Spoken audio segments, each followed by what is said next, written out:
The Nueva Ecija Cyber Cup in action. Nueva Ecija Cyber Cup in action. Ito ang PNP Anti-Cybercrime Group mula sa Nueva Ecija Provincial Cyber Response Team. Mapapanood na palagi dito pa rin sa Pinoy Rapido Tele Radyo Diaryo ng Bayan. At ngayon narito ang guro ng palatuntunan, ang ipinagmamalaki na pag-asa ng mga nasa cyber anti-crime. Wala pong iba mga kaibigan kundi ang kanilang team leader ng Nueva Ecija Provincial Cyber Response Team, Police Lieutenant Esteban E. Bellarmino. Sir, mapagpalang morning, kumusta na? Mapagpalang morning po, Sir Romel. Sir, kumusta na ang Nueva Ecija Provincial Cyber Response Team? Ito po, mabuti po at pinagpala ang aming tanggapan dito sa Nueva Ecija Provincial Cyber Response Team. Yes sir, ano naman sir ang pinagkakaabalan ngayon ng Nueva Ecija Provincial Cyber Response Team? Ang pinagkakaabalahan po namin ngayong mga panahon na ito ay mga iba't ibang klase ng scam. Kami po ay tumututok sa mga online scam na maaaring mangyari ngayong panahon ng Kapaskuhan. Ganoon din po, Sir Romel, kami din po ay itong buong taon nagkandak po kami ng maraming police-initiated operation. Tulad po ng mga sumusunod. Meron po kaming higit sa... Tingnan ko lang po yung aking listahan. Okay sir. Pinagkaabalahan po namin, meron po kami ditong mga operasyon na ginanap o ginawa dito sa aming tanggapan. Sa kabuuan po, meron po kaming higit sa 40 entrapment operation na ginanap dito sa lungsod ng Nueva Ecija o probinsya ng Nueva Ecija. Kailan sir nagsimula itong entrapment operation? Ay, ito pong entrapment operation na to, itong 40, more than 40 po yan hindi ko na po isa-isahin. More than 40 entrapment operations were conducted here in the province of Nueva Ecija, starting January 1, 2025 up to this date. So yan po yung buong taon na accomplishment namin sa entrapment operation. Gayon din po, meron din po kaming more than 11 warrant of arrest served. Wow.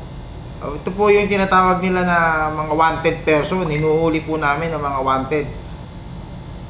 wanted po sa cybercrime cases. Sa kabila po nung 30 entrapment operation at 11 warrant of arrest, meron po kaming 40 arrested person sa lahat po ng mga operations na yun. At meron din po kaming 4 na na-rescue. 4 rescued victims po. Mostly ito po mga rescued victim natin ay mga minor po. Yan po ang buong taon na pinagkaabalahan ng Nueva Ecija Cyber Cup. At hindi din po dyan natitigil ang aming mga operasyon. Patuloy po kaming nagmamatsyag at nagbabantay sa inyo sa cyberspace, lalo na po dito sa probinsya ng Nueva Ecija. Sir Romel, hindi lang po kasi Nueva Ecija ang hawak namin. Yes. Hawak din po namin dito sa tanggapan namin ang buong probinsya ng Aurora. Kaya po, kung may mga kaibigan o makakilala po tayo na nagkakaroon ng problemang cybercrime, magtungo lamang po sa aming tanggapan. Dito po sa Old Capitol Compound, Burgos Avenue, Cabanatuan City. Hindi lang po Nueva Ecija ang aming hawak, kundi kami po ay mahawak din ng mga complaints galing po ng probinsya ng Aurora. Yun. Okay sir, pareho nating area sir yan. Okay sir, meron pumapasok na katanungan dito sa yung tinuran. Itong 4 na rescue victims ay anong kaso? Yan po ay mga minor victims.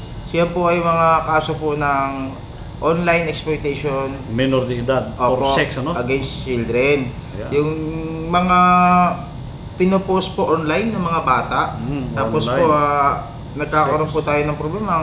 Ang intindi po nila, binebenta daw po yung mga bata. Pero nagkaroon po tayo ng operation, na-i-post lamang daw po ito ng kanilang mga magulang. At nagkaroon naman po sila kami ng intervention together with the DSWD sa kanilang mga lugar. At ibinigay po namin ang pag-aalaga sa DSWD at yung mga magulang po nila nagkandak po ng interview ang DSWD sa kanila at nakita naman po na sila po ay capable na alagaan itong mga batang ito. Kaya po ibinilik sa mga magulang pero meron po silang mga paalala na kailangan gawin dito sa mga kabataan na ito at hindi na po sila uulit muli doon sa pagpo-post online. Okay. May tanong pa rin, sir. Kung second time attempt na nung magulang na binubugaw ang anak, ano na, sir, ang kahinat na ng kanyang kaso ng magulang? Kung sakali po na hindi po magtanda itong mga magulang na ito, sa atin po mga kasamahan dito sa mga manonood po, maaari po kayong makasuhan po ng SISAM or OSAEC. Yun po yung batas natin na makikita sa bagong batas lang po ito. SISAM. SISAM. Opo. Okay. Pwede, sir. Ang SISAM po ay tinatawag na Republic Act number 11930. Opo. Or ang child sexual abuse or exploitation materials. Yun. Ito po yung basta nakita po ng Meta o ng Facebook or ng TikTok na meron pong nag-post, nag-send sa inyo ng mga pribadong parte ng bata, nakahubo o nakahubad, at ginagamit po itong mga litrato na ito para makapagbenta at kumita, kayo po ay mapaparusahan ng violation under the Republic Act 11930 or the Philippine Anti-Online Sexual Abuse or Exploitation of Children and Anti-Sexual Abuse or Exploitation Material. So ito po mga ito, nakikita po ito sa pamamagitan ng visual, audio, or text. Minsan nga po, pwede nyo pong video na ipopost po ito. At nakikita po dito na meron po kayong pang-aabuso sa mga kabataan. Yes, sir. Yes, sir. Kaya po, mga kasamahan natin sa ating mga manonood, iwasan po natin ang mag-post online para hindi naman po tayo magkaroon ng problema at magkaroon po ng asunto kapag inulit-ulit po ninyo ang pagpo-post ng mga ganyang klaseng mga sexual exploitation material. Ito po mga material na to, naglalaman po ng mga kabataan, lalo-lalo na po mga babaeng kabataan.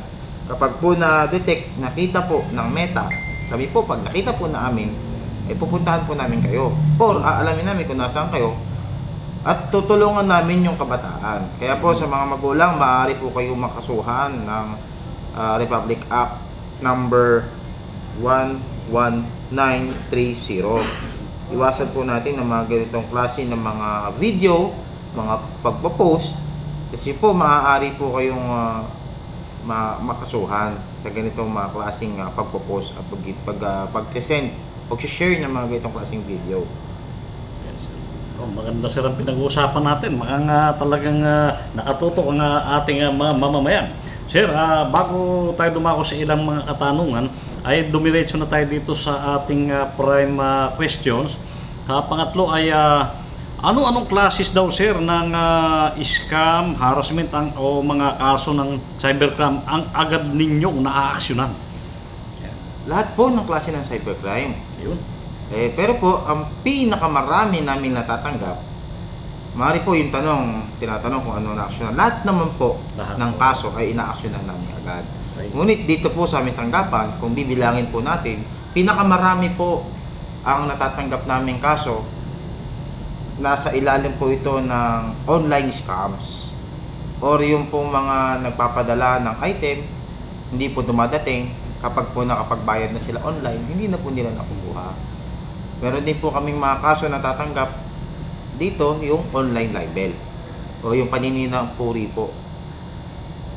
Pinopost po isang tao na mayroon pong planong siraan ang pagkatao nitong kanilang binibiktima. Yes, sir.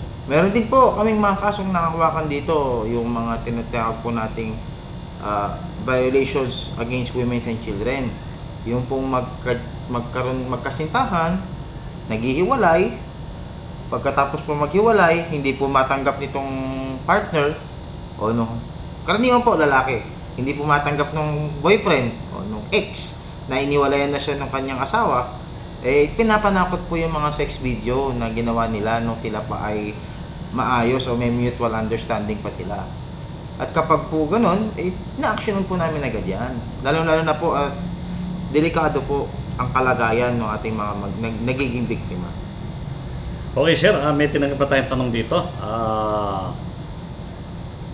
Paano ro ba sir, na-actionan nyo ba yung sa call harassment na tinatawag, yung tinatawagan sila halimbawa ng pinagkakautangan nila online, pero pa iba-iba ng number yung ginagamit? Ano sir daw ang action nyo dito? Ay kapag po ganyan Sir Romel, pupunta lang po sila dito sa aming tanggapan, mga online harassment. At meron po tayong ginagawang legal na paraan para malaman kung sino itong mga tumatawag na ito.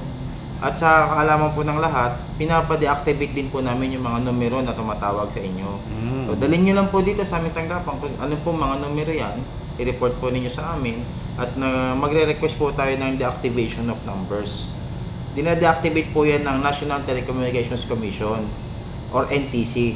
So gumagawa po tayo ng sulat papunta sa NTC para i-deactivate po itong mga nangaharas po sa atin na mga tawag o tumatawag na nagpapanggap at nangaharas.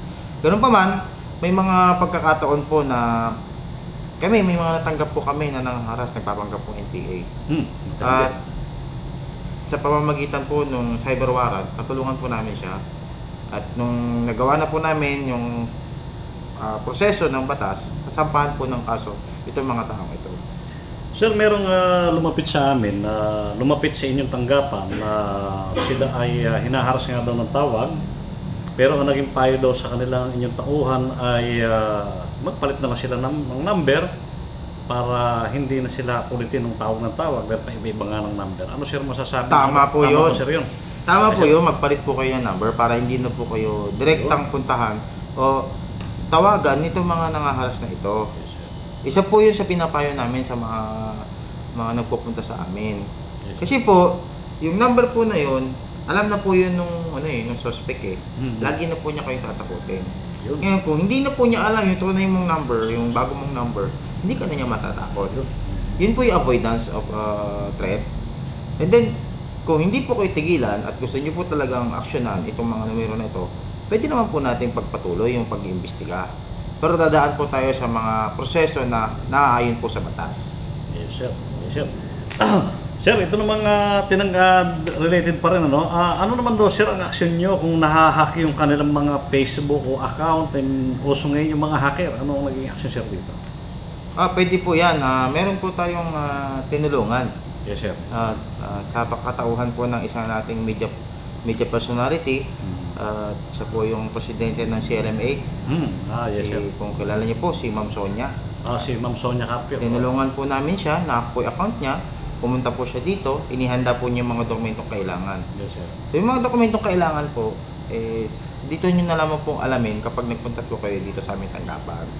So upang matulungan namin kayo ma-recover po ang inyong account.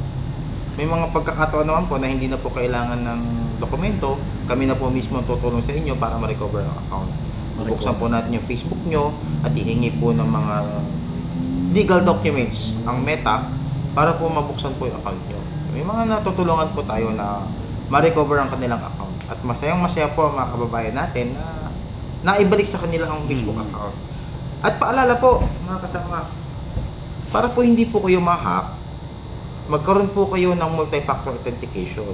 Ito po, multi-factor authentication po, ito po yung magte-text muna sa'yo yung Facebook bago mag-login sa ibang device. Or mag-chat muna sa WhatsApp mo bago mag-login sa ibang device. Kung dalawang beses lang po kayo tinetext, number lang po, kulang po yon. Gawin po natin multi-factor authentication. Ano po yung multi-factor authentication? Dapat magte-text po sa email. Magsasend po ng message sa email nyo. Magte-text pa na naman number sa number nyo. Nanghingi po ng OTP or one-time PIN sa number nyo. At humihingi pa po ng number sa WhatsApp nyo. So, meron po yan sa settings po ng Meta o ng inyong Facebook account. Pag tinignan nyo po sa settings and privacy, pwede nyo pong i-select doon yung multi-factor authentication. At dun po, tuturuan na po kayo ng Facebook kung paano gawin. para po makaiwas tayo sa hacking. Okay, sir. Yun naman daw, sir, hacker ay mahuhuli ba ninyo? May action ba kayong ginagawa? Siyempre naman po, Okay, sir. kapag napatunayan kung sino po yung nang-hack at napatunayan po na mayroon siyang kinalaman o talagang siya po ang gumawa ng hacking na yun, magkakaroon po siya ng kaso sa batas. Yun po yung illegal access na under din po yan ng RA 10175. Nagsusunod-sunod sir yung tanong. Maganda talaga sir ating paksa. At tuloy, dito sir, ano ang action nyo sa sinasabing fake news? Siyempre, ang basihan natin dito, ang journalism. At yun namang true news siya, pero sinasabihan siya ng fake news o parang hinaharas yung true news like yung GMA, ABS-CBN ay hinaharas sila ng mga tao na hindi natin alam kung bakit ganun ang kanilang purpose. Unang-una po, kapag may fake news, bine-verify po namin yan. Yes, sir. Kung saan po galing yung source. Kung galing po ba ito sa legitimate source, titingnan po namin kung sino po yung nag-post, sino po ang nag-share. At meron po kaming kinakandak na additional series of investigation. So, aalamin natin kung sino ba talaga yung nag-post. At hanggang po magkaroon po tayo ng katibayan. Kapag po ang mga pieces of evidence ay makapagturo dito po sa mga nag-post na ito, kinakasuhan po namin sila ng Article 154 or yung po yung anti-fake news na batas natin. Meron na po yan sa Revised Penal Code, Article 154 o yung pagkapakalat ng fake news. Yes. Dahil po ginamit niya po ang social media, magkakaroon po siya ng in relation to Section 6 of RA 10175 or mas mataas na 1 degree parusa dito sa Article 154. Okay, sir.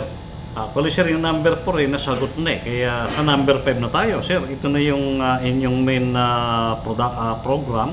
Ano po ang pangunahing programa nyo ngayon at ang nais nyo pang ipaalam sa ating mga kababayan at ang mga nais pang i-report? Nasa inyo, sir, ang pagkakataon. Magandang umaga po sa ating lahat. O magandang araw po sa ating lahat, mga kasama. So dito po sa Nueva Ecija Provincial Cyber Response Team, sa akin pong pangunguna at sa 10 po ng aming mga pinuno ni Police Regional Anti-Cybercrime Unit 3 Chief, Police Colonel Guzman. Ganoon din po ang aming Police Anti-Cybercrime Group Director, Police Brigadier General Wilson Asueta. Sir, magandang umaga po. Dito po sa aming programa, asahan nyo po na anuman pong klaseng cybercrime, aaksyonan po namin. Tutulungan po namin kayo nang naaayon po sa batas. Ganoon din po, kapag po may mga kakilala kayo na biktima ng scam, harassment, o anong klase pang cybercrime, sadyain nyo lamang po ang aming tanggapan. Makikita naman po sa ating screen kung saan po kami naka-locate at makikita din naman po ang aming hotline. Nga pala, ang hotline po namin ay 0960-291-1083. 24 hours po kaming bukas at 24 hours din pong bukas ang numero po na iyan. So, kayo po ay pwedeng magtungo dito sa aming opisina any time of the day. At mas mainam po kung tatawag na lamang po muna kayo sa aming hotline upang mapaliwanagan po kayo ng mga dapat gawin o ano yung mga dapat nyo dalhin pagpunta nyo po dito sa aming tanggapan. Upang matulungan din po kayo at makasuhan po natin o mahuli po natin ang mga cyber criminals. At sana po sa mga susunod pang talakayan makita ko po kayo muli o makita nyo po muli ako at matulungan po kayo sa problemang cybercrime. Hindi po ang CyberCap here in Nueva Ecija. We are in action, watching you over the cyberspace. Sumayin nyo mga kaibigan ang isang edisyon ng Nueva Ecija Cyber Cup in Action. Ang kanilang pang opisina ay matatagpuan sa Old Capitol Compound, Burgos Avenue, Cabarton City. Ang kanilang hotline na maaaring tawagan anytime, 0960-291-1083. 0960-291-1083. Ang inyo pong naging tagapagbalita mula sa Nueva Ecija Cyber Cup in Action, Police Lieutenant Esteban E. Belarmino. Sir, thank you. Thank you very much, Sir. sir. Pakaganda